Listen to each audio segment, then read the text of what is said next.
தமிழ்நாடு அரசு கிராம உதவியாளர் சங்கம், தமிழ்நாடு அரசு கிராம உதவியாளர் சங்கம், நம்மளுடைய ஒற்றுமை, நம்மளுடைய ஒற்றுமை, நம்மளுடைய ஒற்றுமை.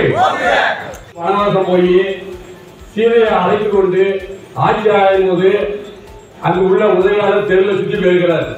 அப்போது அங்கு உள்ள ஒரு தலைவர் வீட்டுக்காரருக்கும் மனைவிக்கும் தாய்க்கும் சண்டை நடந்திருக்கு. அந்த தாய் சொல்லியிருக்கா, ஒரு மனைவி